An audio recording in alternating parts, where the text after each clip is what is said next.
अगर आप चाहते हैं निषाद फिल्म के ऑडियो वीडियो सबसे पहले आप तक पहुंचे, तो इस चैनल को सब्सक्राइब करें और साथ ही बेल आइकन को दबाना ना भूलें।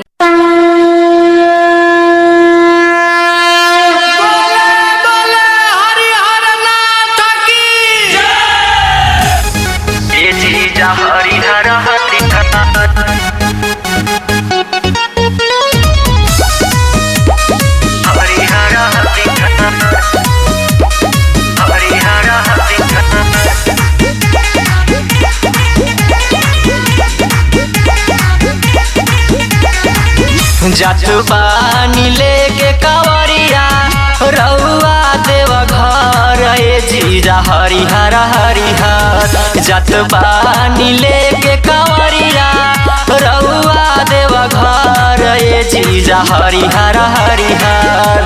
किए जीजा हरिहर हरिहर लेते अइहा चूड़िया कंगनवा ए जीजा हरिहर हरिहर। लेते अइहा चूड़िया कंगनवा ए जीजा हरिहर हरिहर।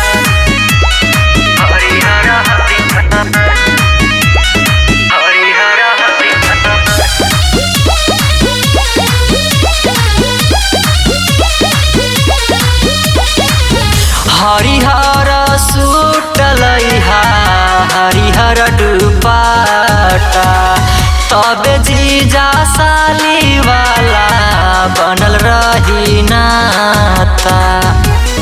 ए जीजा सुन ना, हरिहर सूट लइहा हरिहर दुपट्टा, तबे जीजा साली वाला बनल रही नाता। पाउडर क्रीम लइहा नथुनी दानेदार ए जीजा हरिहर हरिहर। पाउडर क्रीम लइहा नथुनी दानेदार ए जीजा हरिहर हरिहर। किए जीजा हरिहर हरिहर लेते अइहा लीलहरा के बिंदिया ए जीजा हरिहर हरिहर। लेते अइहा लीलहरा के बिंदिया ए जीजा हरिहर हरिहर।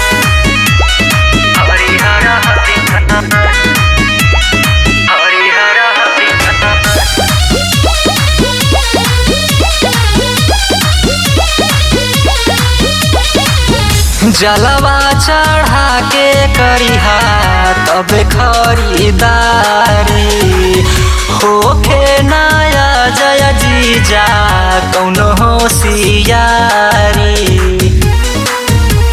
सुन ना, जलवा चढ़ा के करिहा तबे खरीदारी, होखे नया जय जीजा कौनो होशियारी। कनमा के बाली लइहा जड़ल घुंघरदार ए जीजा हरिहर हरिहर। जमन जमन कहनी लइहा कर इंतजार ए जीजा हरिहर हरिहर। किए जीजा हरिहर हरिहर लेते अइहा चटक ओठलाली ए जीजा हरिहर हरिहर। लेते अइहा चटक ओठलाली ए जीजा हरिहर हरिहर।